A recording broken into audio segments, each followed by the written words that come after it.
Oi, pessoal! Você está em mais um episódio do Hemodiálogos, seu videocast favorito sobre saúde renal. Aqui, a gente chama quem entende para descomplicar a nefrologia. Eu sou Jéssica Marcelo e vou te acompanhar nessa jornada incrível todas as quintas-feiras, nos streamings do Spotify e YouTube. Para não perder nenhuma novidade, você pode acompanhar a gente no @hemodiálogos. Entra! Fica à vontade!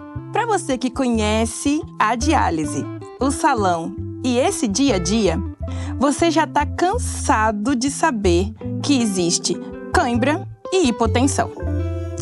Tá, não é uma coisa boa, eu sei, você sabe. E hoje nós vamos ter a oportunidade de ter um tete-a-tete. Eu e você.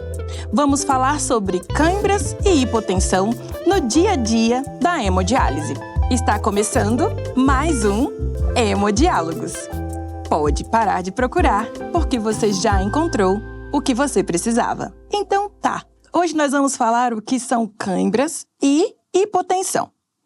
Cãibras são contrações musculares involuntárias que acontecem por conta de baixa chegada de glicose, de sangue ou oxigênio no músculo. Bom, você que faz hemodiálise ou conhece alguém que faz, já deve ter ouvido falar muito sobre isso. Isso é uma realidade no dia a dia da hemodiálise. É muito frequente que, quando se está fazendo esse tipo de tratamento, aconteça, principalmente nas horas finais do processo, a retirada de alguns solutos, que é a glicose, por exemplo, e isso provoca a contração dos músculos na perna, na barriga, às vezes até dificultando a continuidade do processo de diálise.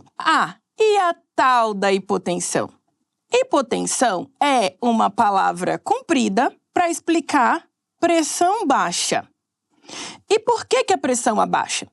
A pressão abaixa porque nós tiramos algumas substâncias de dentro do vaso. A principal, nós tiramos líquido de dentro do vaso. E esse líquido faz com que a nossa pressão caia.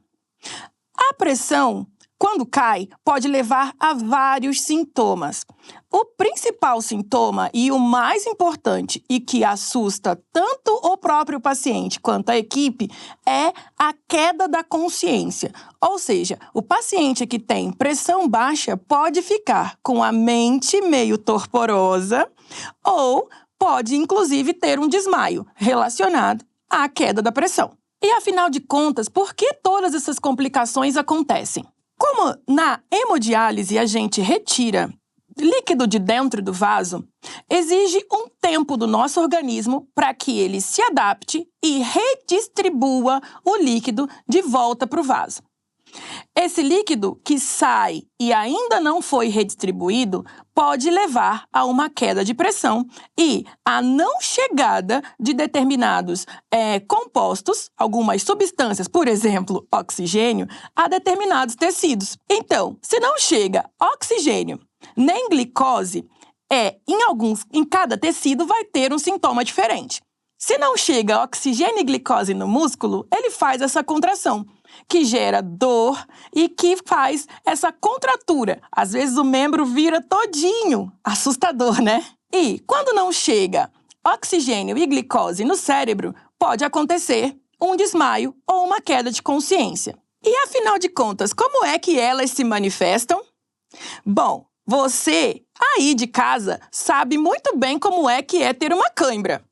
Mas imagina só se essa cãibra acontece nos dois membros ao mesmo tempo ou até mesmo no abdômen. Não é incomum que aconteça assim com o paciente que faz hemodiálise. Principalmente naqueles pacientes que fazem uma perda de líquido muito grande, num intervalo curto de tempo. Você já viu alguém desmaiar? Já viu alguém perder a consciência? É algo muito assustador. E pode ser perigoso também. Para os pacientes que fazem hemodiálise, esse sintoma é muito frequente. Pode acontecer principalmente nas últimas horas do tratamento, quando a gente já retirou bastante líquido de dentro do vaso. A esses sintomas, a gente chama de lipotímia. O principal fator de risco para que aconteça essas alterações é a taxa de UF. Mas, afinal de contas, que indicador é esse? Bom, a taxa de UF é o indicador que faz a relação entre o tempo e a retirada de líquido na diálise, que também chamamos de ultrafiltração. Ou, para os íntimos, como eu e você, ultrafiltração pode ser também chamada de UF. Então, a taxa de UF é a ultrafiltração sob o tempo. E quais são os fatores de risco de cada paciente? Bom, os pacientes que têm alterações hemodinâmicas conhecidas, pacientes vasculopatas, são frequentemente acometidos por essas alterações. Então, o diabético de longa data, a pessoa que já tem alterações, por exemplo, de cor da canela para baixo, que tem feridas, lesões, úlceras, os pacientes que são amputados, eles são pessoas que têm um risco aumentado para sentir essas alterações, porque o sistema vascular não está adaptado à retirada de volume. Quando o paciente ganha muito peso, acima de 10%, por exemplo, do peso total dele, isso pode estar diretamente relacionado com o aumento do risco desses tipos de complicações. Além dos pacientes que têm solutos bastante concentrados, por exemplo, quem tem ureia muito alta. São pacientes que podem ter complicações associadas tanto à retirada de volume quanto à retirada de alguns solutos que são osmoticamente ativos. Tá bom, a gente já falou sobre todas as complicações possíveis, mas e como a gente previne tudo isso? Para prevenir isso, a melhor forma que existe é se atentar ao ganho interdialítico. Eita, mais um indicador difícil de falar, né? Mas o ganho interdialítico nada mais é do que o peso que você ganha entre uma diálise e outra. Quando nós nos atentamos a esse peso e diminuímos o ganho interdialítico, é muito mais difícil que tenhamos esse desequilíbrio entre os tecidos. Ou seja, evitamos a cãibra e a hipotensão sintomática.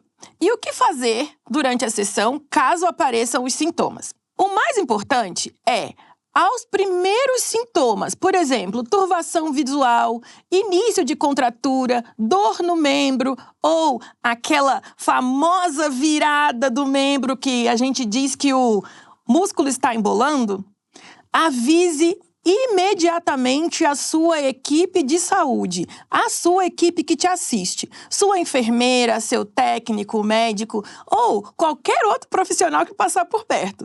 Com certeza eles saberão a melhor forma de te ajudar. E por isso é muito importante sustentar um bom relacionamento com a sua equipe de saúde.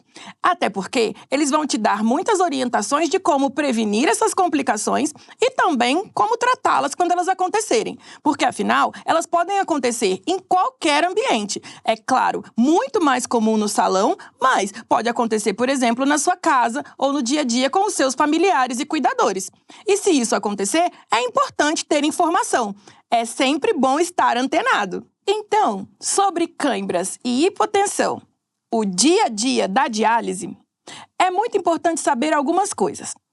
O ganho entre diálises está diretamente relacionado à existência dessas complicações, que são muito chatas e diminuem muito sua qualidade de vida. Além disso, existem maneiras de prevenir.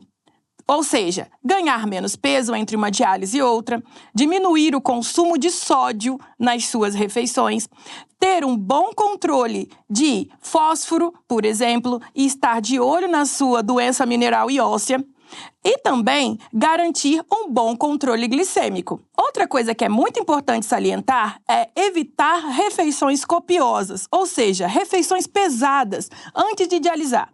A gente acaba levando todo o sangue para o território do intestino e isso pode complicar o sistema vascular da periferia. Bom, agora que você está sabendo todas essas informações sobre cãibra e hipotensão, Você também pode compartilhar todas elas com os seus amigos de salão e também com a galera que está lá na sala de espera, que também quer muito saber como ajudar você, paciente renal crônico.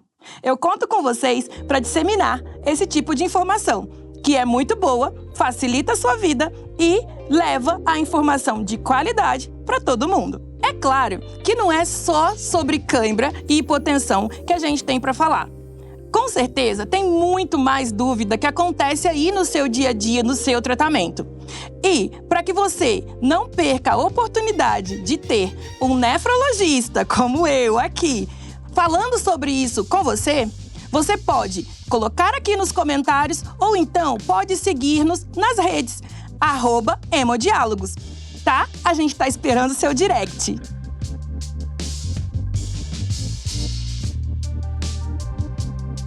Esse programa foi produzido e dirigido por Mariana Orlandi. Roteirizado por mim, Jéssica Marcelo, e por Mariana Orlandi. Gravado, editado e pós-produzido por Zamunda Studio. E é apresentado por mim, Jéssica Marcelo, que te espero na próxima quinta-feira para mais um episódio de Hemodiálogos. Tchau!